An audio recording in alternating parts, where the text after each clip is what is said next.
Seguimos con el programa y hoy Carmen Carramiñana. Buenas tardes, Carmen, ¿cómo estás? Hola, buenas tardes, muy bien. Te damos la bienvenida a esta parte del programa y hoy nos vas a hablar de la literatura infantil de 3 a 6 años, ¿no? Eso es. Que tú estabas comentando antes que no es solo un género, que ya se tocan todos los géneros siempre. Sí, sí, sí, sí. Bueno, en realidad con los más pequeños también hablábamos hace unos días de la importancia de la expresión oral, de los cuentos orales, de los trabalenguas, de las poesías. Es decir, que con los pequeños ya vamos entrando también en género, sobre todo en el poético y en el narrativo. Pero ya a partir de los 3 años, y sobre todo con 4, 5, 6, podemos trabajar todos los géneros porque ellos ya están mucho más habituados a la palabra, ellos ya tienen un mundo más amplio dentro de su cabeza y podemos pasar a figuras más literarias, más abstractas. Entonces, indudablemente tenemos que continuar con la tradición popular, con los cuentos populares, con los romances, con las narraciones. Lo popular no podemos dejarlo de vista, pero sobre todo a partir de 5 o 6 años podemos presentarles eh, narraciones populares o cuentos populares que han sido versionados desde el humor, como por ejemplo hace Roald Dahl con cuentos en verso para niños perversos, o podemos presentarles personajes como por ejemplo los de Babette Cole, la princesa Listilla, el príncipe Ceniciento. Ellos ya van a tener, si hemos contado con ellos cuentos de tradición, ya van a tener esos referentes y por lo tanto les cuesta un poco, ¿eh? A los 3 no deberíamos hacerlo, o en todo caso deberíamos explicarles bien que hay personas que han aprendido esos cuentos, pero que han decidido contarlos de otra manera o han decidido darles la vuelta. Porque, como decíamos en otros programas, o sobre todo decía Ana, a los niños pequeños lo que más les gusta es que les cuentes lo mismo muchas veces y además, a ser posible, con las mismas palabras. Ellos necesitan asegurar ese vocabulario, necesitan asegurar esas estructuras y entonces cada vez que lo cuentas y cambias algo, se espantan, dices, no, no, no, eso no era así. Por eso las versiones de los cuentos clásicos, y sobre todo cuando se les da la vuelta, como os digo, como por ejemplo como hace Babette Cole, pues hay que tener un poco de cuidado y hay que saber presentarlo. Es el momento adecuado para que ellos aprendan, por ejemplo, poesía, para que aprendan textos rimados, para que aprendan textos que pueden decir de uno en uno o que incluso pueden hacer diálogos, porque dentro de la poesía infantil tenemos bastantes poesías que son diálogos entre dos o que lo podemos convertir en diálogos entre dos. Entonces, eso nos va a ayudar a trabajar eh, la memoria en los niños y niñas, nos va a ayudar a trabajar el ritmo, porque la poesía en estas edades vamos a procurar trabajar poesía con ritmo, no tanto poesía libre que podemos leer las personas adultas. Eh, la poesía nos ofrece mucho vocabulario, un vocabulario a veces diferente al que se utiliza en las narraciones. Y luego la poesía tiene también otro valor, que es el valor de la concisión y la abstracción. Una historia nos la va a contar con menos palabras probablemente que un cuento narrativo en el que se explican muchas cosas. Eso es muy No obstante, con interesante. la poesía tenemos que tener cuidado porque en los colegios a veces tendemos a infantilizarla. Hay un libro muy interesante de Luis García Montero que se llama Lecciones de poesía para niños y niñas inquietos, en el que Luis García Montero analiza cómo se ha hecho parte de la poesía o sobre todo cómo se trabaja a veces la poesía en las escuelas, tendiendo a los finales fáciles de chiquito, bonito, pequeñito, cuando no debemos infantilizar la poesía. Es impresionante, por ejemplo, leer con los niños a Rubén Darío, con algunos de sus párrafos de esa poesía de Rubén Darío, y hay palabras que no van a entender. O leer algunos de los poemas de Machado, por ejemplo, o de otros autores, y quedar con esas palabras que ellos en ese momento no entienden, pero que quizá alguno te pregunte y diga, ¿pero qué es eso? Y si no lo preguntan, no pasa nada. Es algo que se va a quedar dentro y que luego ya irá saliendo. Por supuesto, podemos trabajar el teatro. Son capaces ya de hacer representaciones. Y una cosa muy interesante es, no hace falta que busquemos piezas de teatro específicas, sino que con los álbumes ilustrados que leemos o con los cuentos tradicionales, podemos organizar con ellos esos diálogos para el teatro, y además podemos organizar el vestuario, los decorados, porque es algo que les encanta hacer. Afortunadamente, en este momento también podemos trabajar el cómic. Tenemos algunas editoriales que están publicando cómic para estas edades. O tenemos autores que, por ejemplo, cogen un cuento tradicional y lo convierten en viñetas de cómic. Es un lenguaje que pueden ir aprendiendo, encontrando. Quizá no sea el lenguaje más habitual para estas edades, pero en este momento podemos encontrar cosas ya en ese sentido. Y por supuesto, tenemos las narraciones, los relatos en formato de álbum ilustrado o en formato de novela, más realistas, más fantásticas, con más ilustración, con menos ilustración. Es decir, podemos leer de todo. Incluso, como los adultos estamos ahí en medio, podemos leer a los clásicos. Yo recuerdo el interesantísimo proyecto que hicimos sobre el Quijote en el colegio. Nos implicamos todo el colegio y había personas que decían, pero con los pequeños, ¿cómo lo vais a trabajar?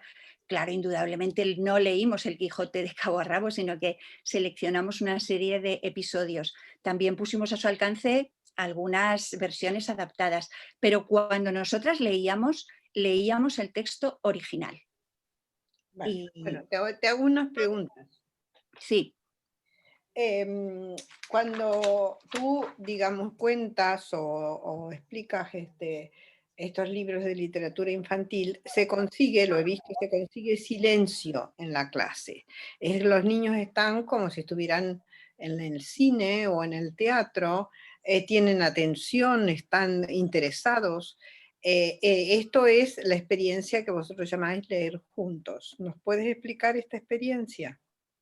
bueno, la experiencia leer juntos tiene varias partes. Por un lado, es una experiencia que se desarrolla con personas adultas, es decir, con los padres, con las madres, con el profesorado, con los bibliotecarios de la zona, si pueden estar también, incluso con abuelos o abuelas que también pueden participar, porque somos las personas que vamos a estar, no me gusta mucho la palabra mediador, pero la digo porque creo que se entiende, es decir, el concepto sería, en la medida que las personas adultas del entorno infantil leemos, probablemente tendremos niños y niñas lectores o niños y niñas mejores lectores. Entonces, en ese sentido, lo que hacemos es, en las tertulias, previamente a la tertulia o en la misma tertulia, leemos los libros de literatura infantil que luego se van a leer en casa o que luego se van a leer en el aula o que luego se van a leer en la biblioteca. Se da una preparación. Exacto. Entonces, es importante que, por ejemplo, cuando esa historia la estamos leyendo en el aula, luego los niños vayan a casa y vean que también sus padres, sus madres están leyendo lo mismo que hemos leído en las aulas. Claro, a veces no todas las familias pueden participar en leer juntos, pero hay soluciones. Por ejemplo, generar maletas que van a las casas y que cada semana pasan por una casa y entonces, aunque esas personas no hayan participado en la tertulia, pero esas maletas van como con un manual de instrucciones en el que se les dice, se les dan recursos para poder leer un álbum ilustrado, para poderlo interpretar, se les dan recursos para poder leer poesía, etc. Entonces, es una manera de que los adultos se impliquen con la lectura Sí. y que a su vez hagan esa lectura en la casa. Y no será lo mismo hacer la lectura en el aula que hacer la lectura en la casa, que a lo mejor hacerla a través de un cuentacuentos colectivo en la biblioteca. Pero es interesante que los niños y niñas vean que todos los espacios en los que ellos se mueven también en torno a la lectura. La repetición de la acción sería en este caso. Pues sí, pero con distinto objetivo. En la escuela tenemos un objetivo muy claro de que aprendan a leer, a escribir y a expresarse. Es decir, los 3 aspectos de la comunicación. En la casa, por supuesto, con las familias hablamos de que en ningún momento ellos los tienen que examinar, ni tampoco ellos les tienen que imponer. Este libro te lo tienes que terminar, sino que en la casa sería esa lectura familiar, esa lectura afectiva, esa lectura que decíamos también con los pequeñitos de 0 a 3 años, acompañándolos por la noche o un rato por la tarde cuando se está merendando. Es decir, es el afecto. Y que no digo que en la escuela no haya afecto. Probablemente llegamos a la lectura y a muchas más cosas por los afectos antes que por el propio contenido. Y luego en la biblioteca ya es la libertad total, es decir, allí van los niños y niñas solos o sobre todo en un pueblo, quizá en una ciudad no, pueden ir también con sus familias, le pueden pedir a la bibliotecaria, los pueden coger ellos solos, es decir, son 3 ámbitos diferentes de acercarse a las mismas lecturas o a lecturas diferentes.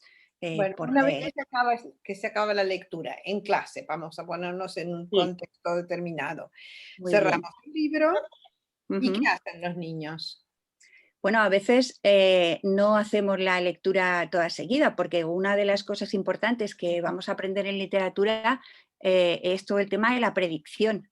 Es decir, a veces vamos a mostrar la portada del libro, la contraportada, y a lo mejor vamos a leer el título, o si ya estamos con niños de 5 o de 6 años, incluso alguno de 4, son capaces ellos de leer el título. Y entonces con ese título vamos a hablar y vamos a decir, y este título, ¿a vosotros de qué os parece que irá? ¿De qué tratará? Por ejemplo, hay un libro, no lo tengo aquí, pero hay un libro que se llama Madre Chillona. Y entonces tú muestras ese libro y leen ese título y entonces empiezan a hablar de su propia situación, de cómo a veces su madre se enfada con ellos o su padre se enfada con ellos por lo que han hecho, y entonces luego ya vamos leyendo el libro y descubriendo. Unos libros que son muy interesantes para la predicción, por ejemplo, son los de Anthony Brown, de los que Pilar ha hablado de algún título en alguna ocasión en los programas. Para O nuestros muchos otros. televidentes, Por un lado, el tema de la predicción con el título. Otra cosa muy interesante con algunos libros. Perdona, Carmen, Sí, para sí, Pilar. nuestros televidentes, por si tienen alguna duda, recordar que la comprensión lectora real y auténtica no es ir buscando una información, sino predecir qué crees que va a pasar. Ujú. O sea, Luego recordar, verificarlo, sí, por decir. Exacto, sí. exacto. Entonces luego verificamos efectivamente. Es la auténtica lectura del lector, que vas pensando y te metes tanto en la historia que piensas, ahora va a pasar, ahora no va a pasar. Claro. Y eso es lo que aprendemos con los niños. Muchas gracias. Sí. Entonces con ellos también podemos hacer lo siguiente, vamos leyendo y paramos en un momento álgido de la situación. ¿Qué va a pasar ahora? Y entonces ellos tienen que dar soluciones a eso que va a ocurrir. Normalmente las soluciones siempre las dan a partir de su propia experiencia. Hay algunos que son muy imaginativos y meten elementos muy fantásticos en las soluciones. Entonces, luego acabamos el relato. Esa es una posibilidad que tenemos que trabajarla, ¿eh? En muchos momentos hay historias o hay relatos que nos dan para mucho en ese sentido y hay otros que no tanto, que es mucho mejor leerlos de principio a fin y, como dice Ana, leemos de principio a fin. Hemos tenido que crear un clima en el aula de escucha, como decía Ana, en el aula o en la biblioteca escolar, también es un espacio muy interesante para las lecturas.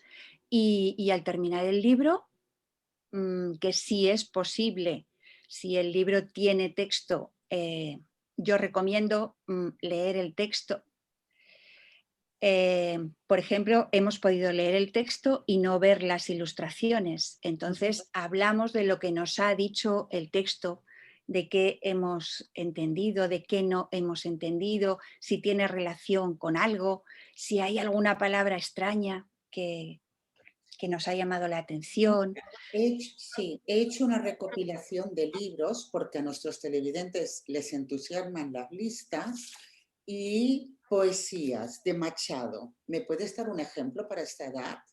Espera, Piri, espera, antes de pasar a la poesía, Vale. tengo una cuestión específica. Sí, terminamos esto.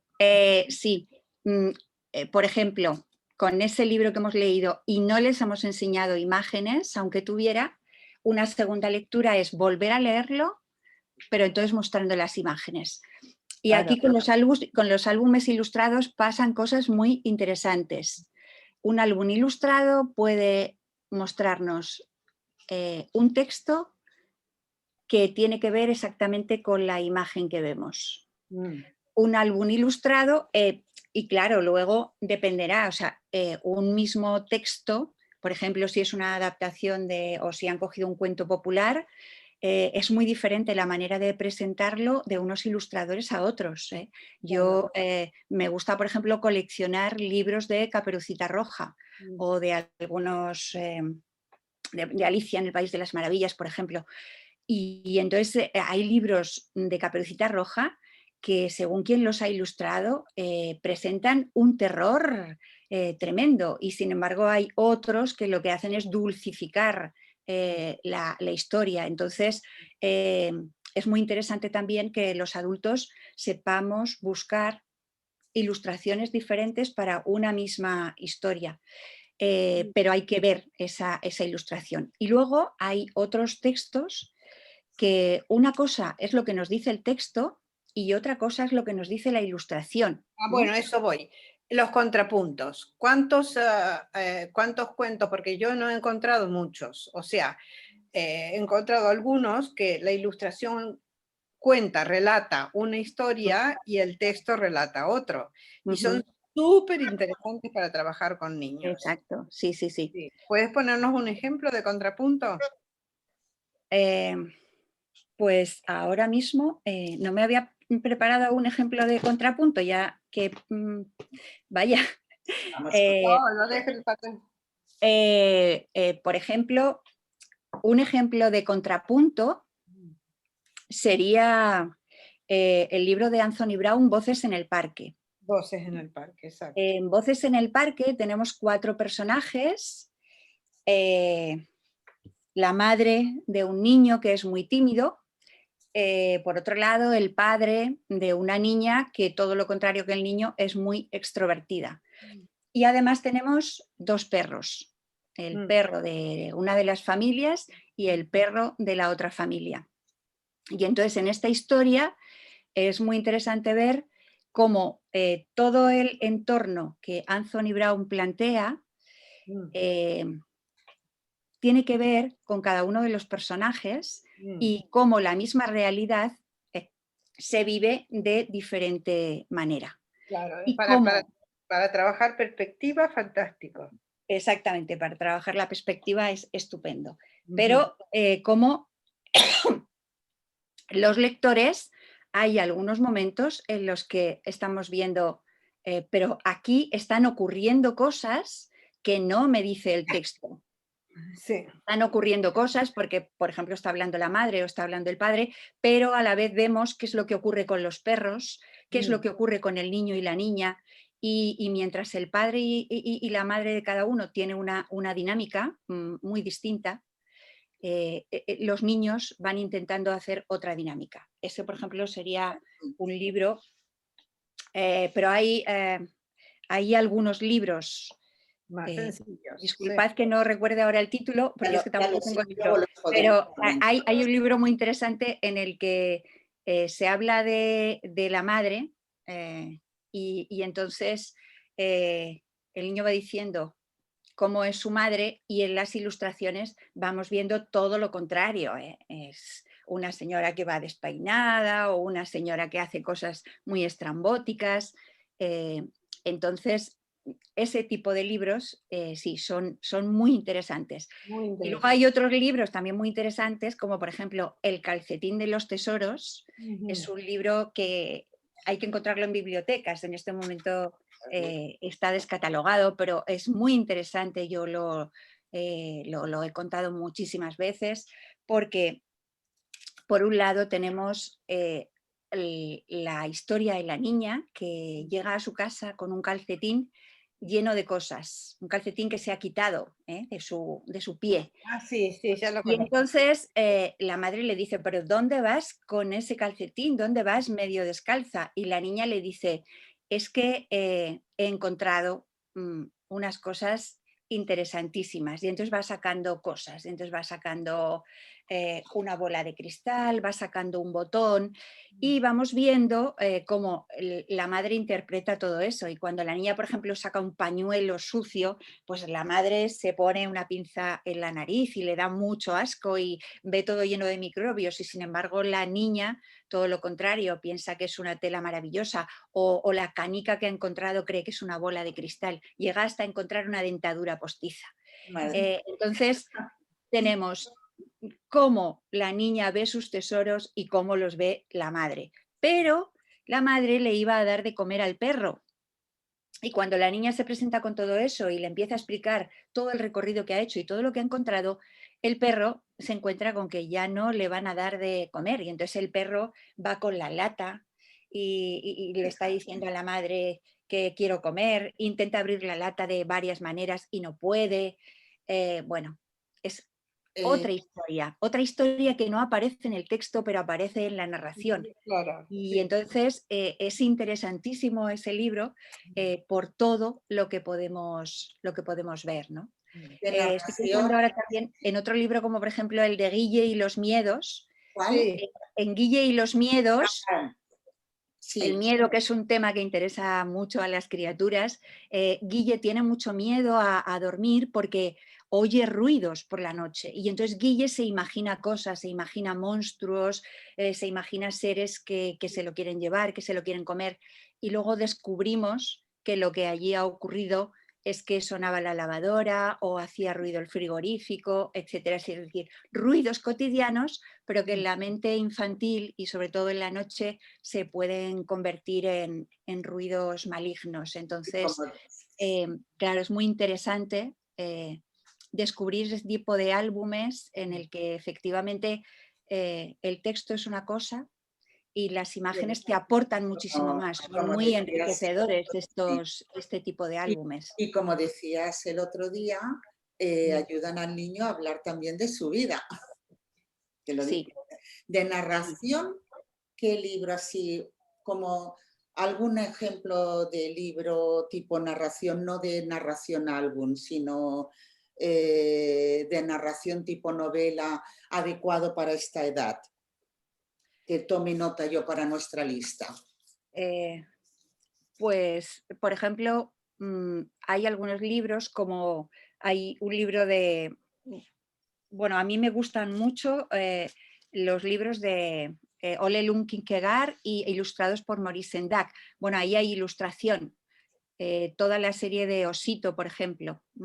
Vale, Toda esa serie perfecto. ya tiene texto y la ilustración es poderosa, pero el texto también es muy poderoso.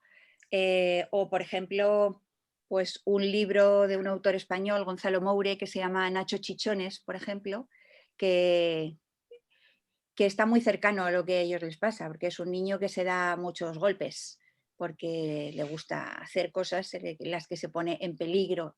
A ver, hay muy pocos libros para estas edades que no tengan algo de ilustración. Claro. Pero, por ejemplo, este no sería un álbum ilustrado, aunque tiene algo de ilustración.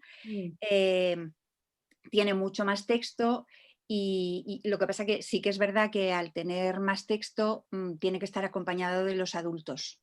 Claro. Quizá un niño de 6 o de 7 años ya lo podría leer solo, pero un niño de 3, de 4, de 5 años es complicado que lo pudiera leer. Hay algunos libros de Roald Dahl para muy pequeños que también son muy interesantes, pero necesitan el acompañamiento de las personas adultas. O, por ejemplo, una autora española, María Zulanda, también tiene varios libros. Los títulos de estos autores, si queréis, los puedo poner en un listado. Sí. Porque estos ya no son álbum ilustrados, sino que realmente son narraciones acompañadas de algo de ilustración. Y que son interesantes de leer con estas edades. Son interesantes porque ya la historia es más larga, hay varios episodios y por lo tanto la secuencia que tienen que retener es más larga y eso es interesante. No podemos quedarnos solo en textos de una línea o en textos que a lo mejor se agotan en 20 páginas en un álbum ilustrado. Sí, y el ejemplo de la poesía de antes, querías ver, sí. un ejemplo de Machado, de Rubén Darío, para poner el ejemplo que pueden llegar perfectamente los niños. O de cualquier otro más actual, de pues. calidad, o de actual. O actual. Los norteamericanos tienen mucho amor por Dr. Seuss. ¿Hay alguna versión española del tipo Dr. Seuss? Pues no lo sé. Mira, a mí me gustan mucho. A ver, ¿dónde lo he metido? Por ejemplo, esta colección que se llama Alba y Bayo, de Ediciones de la Torre, han hecho unas antologías de autores clásicos que diríamos que eligen aquellos poemas que quizá puedan ser más cercanos o más entendibles por parte de niños y niñas pequeños. Sí, porque además como los han oído, siempre los oyen en algún punto, los seguirán oyendo en algún momento de su vida o de su familia. Esto es muy interesante, se relacionan, sí. A ver, me preguntabas antes por Machado. Machado tiene muchos poemas que tienen que ver con la naturaleza. Entonces, ese tipo de poemas que tienen que ver con la naturaleza son cercanos porque tienen colorido, nos acercan a los olores, son muy descriptivos. Entonces, todos los poemas que sean descriptivos van a llegar a los niños. Los poemas que sean más abstractos, que nos hablen más de sentimientos, si eso no queda muy claro, quizás es más difícil de comprender. Federico García Lorca es ideal para los niños. Es muy cercano a los niños. Además, Federico escribió poemas que se los dedicó claramente a los niños, los dedicaba a sus sobrinas o a algunos otros niños. Por ejemplo, el del lagarto y la lagarta, están llorando, que suele ser un poema que leemos y repetimos en las aulas de infantil. Pero además, Juan Ramón, para nosotros parece como... nosotros tenemos una visión distinta que el niño que lo escucha por primera vez. Yo cada vez que lo he contado y un niño lo ha escuchado por primera vez, se abre allí como un sentimiento muy interesante y muy emotivo. Sí. En realidad, los poetas del, algunos del 98, pero sobre todo los del 27, tienen un tipo de poesía que realmente llega a todas las edades. No digo el 100% de su poesía, pero podemos leer Las nanas de la cebolla de Miguel Hernández con los niños y les emociona. podemos leer a Juan Ramón Jiménez. Juan Ramón Jiménez también es un poeta de los sentidos. Es un poeta al que le interesan los colores, al que le interesan los sonidos. Recuerdo el poema de la amapola que crece en el trigo, ahora no lo recuerdo entero, pero amapolita, amapola, ¿te quieres casar conmigo? Ese poema de Juan Ramón es hermosísimo para leerlo con los niños y con las niñas. Es decir, que no nos tiene que dar miedo acercarnos a poetas que consagrados. ya están muertos.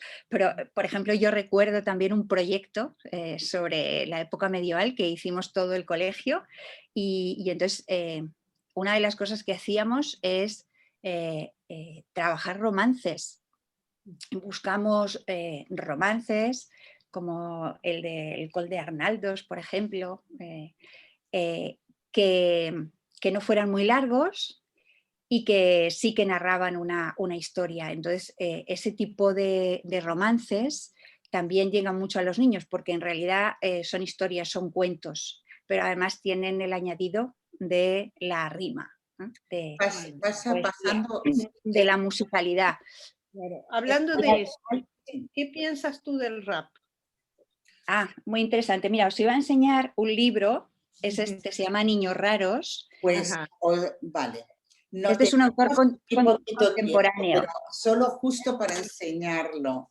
Raúl, lo ha escrito Raúl Vacas, es un autor contemporáneo, vive en Salamanca y lo ha ilustrado Tomás Hijo. Bueno, ¿y qué hace Raúl aquí? Raúl sobre todo había escrito para adultos y literatura juvenil, poesía juvenil. Perdona, Diana, nos avisan que el programa tiene que acabar, o sea que nos vamos a quedar con Raúl Vacas. Vale, pues, ¿qué hace Raúl Vacas en este libro? Coge diferentes metros poéticos y entonces él, con estos metros que son clásicos, por ejemplo, un tautograma, un tautograma son esa poesía en la que todas las palabras tienen que empezar por la misma letra. Sí. Andaba Abelardo anoche algo aburrido acariciando anémonas, etcétera, etcétera. O, por ejemplo, aquí tenemos La niña búho, que son versos de Cabo Roto. Todas las noches la ni, bajo la luz de la luz. Ese parece fantástico. Muchas gracias. Es un libro muy interesante.